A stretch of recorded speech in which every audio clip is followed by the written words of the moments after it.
इन्हें गुड़िया सब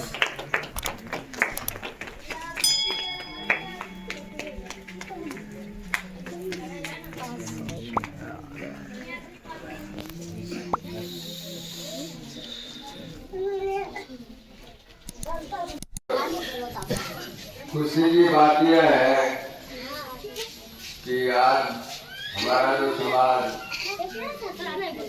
इतना पिछड़ा है, अनपढ़ है, पढ़ाई लिखाई का विशेष महापुरुषों के बारे में जानकारी प्राप्त नहीं है, फिर भी आज से तकरीबन 2 साल पूर्व एक विदुषी का जन्म हुआ था जिसका नाम था सावित्रीबाई फुले। आप लोग उस नाम को आज चर्चा का विषय बनी। ऐसे समाज सेविका, ऐसे अध्यापिका,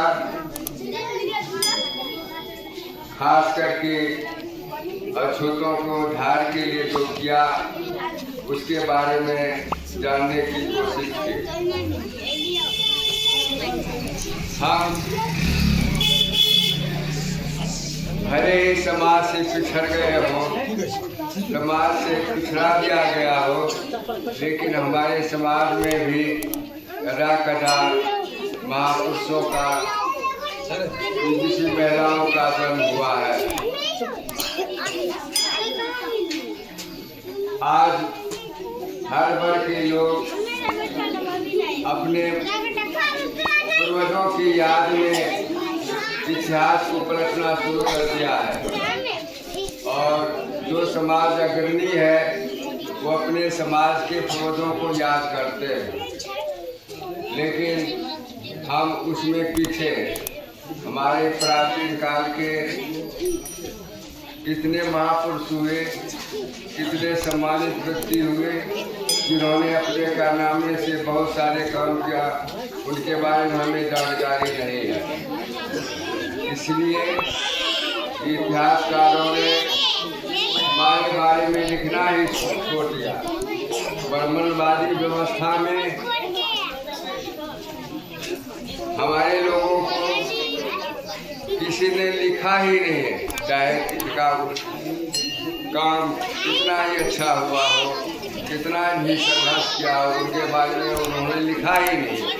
इसलिए हम उसके बारे में जान नहीं सकते। लेकिन अब जब हम लोग का कुछ भाग लोग पढ़ना लिखना शुरू कर दिया है, तब हम उनके बारे में जानने की बात शुरू की। यह अच्छी बात है। या सावित्रीबाई फुले के जन्मदिन को आपने याद किया है। सावित्रीबाई फुले का जन्म 3 जनवरी 1831 में हुआ था। आज लगभग 2 साल पूरा होने जा रहा है। सावित्रीबाई फुले उस समाज से आती थी जिस समाज के लोग फूल बेच करके, मंदिरों में फूल दे करके, राजाओं दरबारों में फूल दे करके अपना जीवन यापन करती थी। इसलिए सावित्रीबाई फुले बाली समाज से आती थी। इनके पिता भी फूल देने के लिए मंदिर जाते थे, राजाओं के दरबार में जाते थे, वहाँ उनको अच्छा खासा पैसा मिल जाता था।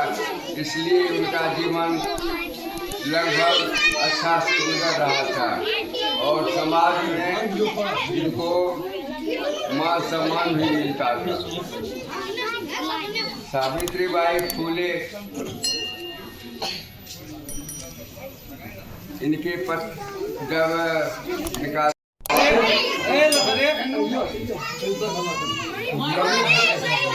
कमेटी की ओर से, हमारी कमेटी की ओर से नए साल की सभी जितने भी ग्राम वासियों आए हुए हैं और बुजुर्ग आदमी नौजवान साथियों को 2026 नए साल की हार्दिक अभिनंदन करता हूँ।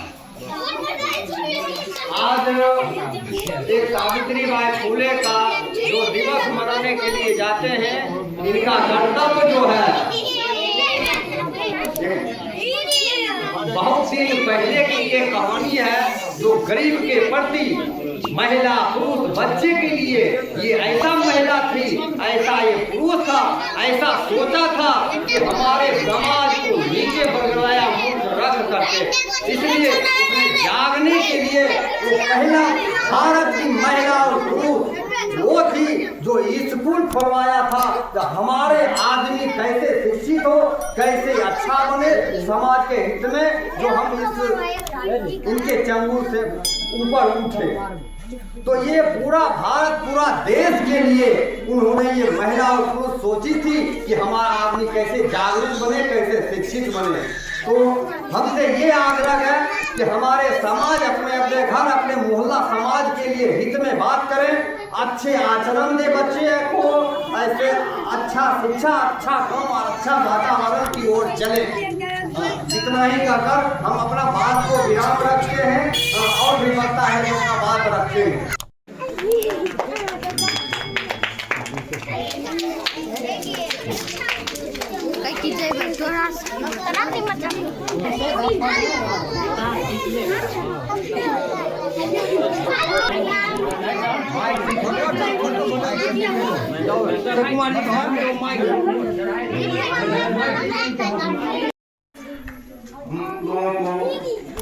मैं इतिहास से दूर रख करके हम लोगों को मुख्यमान से भटका करके हमारे महाभारत गीता में संगीत कर और शिक्षा के लिए देवी को जगाने के लिए हम लोग जान नहीं पाए, जो हम लोगों को समाज में साथियों, आज माता लक्ष्मीबाई फुले का जन्मदिन है, जिन्होंने 3 जनवरी 1828 का इनका जन्म हुआ, 1831 को। जिस समय में इन्होंने जन्म लिया था, इनके पिताजी ने बहुत संघर्ष करके विद्या को पालन की। उस समय में शिक्षा से हम लोगों को वंचित था, शिक्षा किसी को करने का अधिकार नहीं था, न धन संचय करने का अधिकार था, न सिर्फ काम करने का अधिकार। उस समय में हम लोगों को इन्होंने शिक्षा को ऊपर अलग जगह और अलग जगह करके हम लोगों को जागरूक करने का था। माता लक्ष्मीबाई फुले ने बहुत से संघर्ष करके हम लोगों को शिक्षा दिए। उस समय में पढ़ाने के लिए लोग जाती थी, बच्चों को नौकरी करती थी। उस समय में पढ़ने के लिए देता था, नौकरी के लिए देता था। उस समय में संघर्ष करके इन्होंने अपने बच्चों को पढ़ा करके धीरे धीरे जाने करके आगे बढ़ाए। इसके ऊपर बहुत सारे टीचर उठाए जाते थे, रास्ता में करते थे, उनको टीचर से फोन किया जाता था, कोई धोबा, कोई टीचर, कोई पीछे बहुत अलग व्यवहार करके उनको दूर भगाया जाता था। जब शिक्षा को जगाने के लिए इन्होंने जागी तो उनको गाँव से बहिष्कार कर दिया गया, गाँव से निकाला गया। इनके पिताजी को, इनके पूरे परिवार को गांव से बंद करके दूर भगा। वहाँ जाकर भी इन्होंने कहा कि हम मरते दम करके शिक्षा को जगाएंगे, माता बहनों को शिक्षित करेंगे, बच्चों को पढ़ाएंगे। और इन्होंने यही कर्म करके हम लोगों को यहाँ सिखाया। जिस अवसर की पूजा को हम लोग पूजा मानते हैं, असल पूजनीय हमारी लक्ष्मीबाई फुले, जिन्होंने हम लोगों को शिक्षा दिया है, ज्ञान दिया है, ज्ञान का अर्थ लगाया है। इन शब्दों के साथ हम लोगों का समझ सकते हैं। आप लोग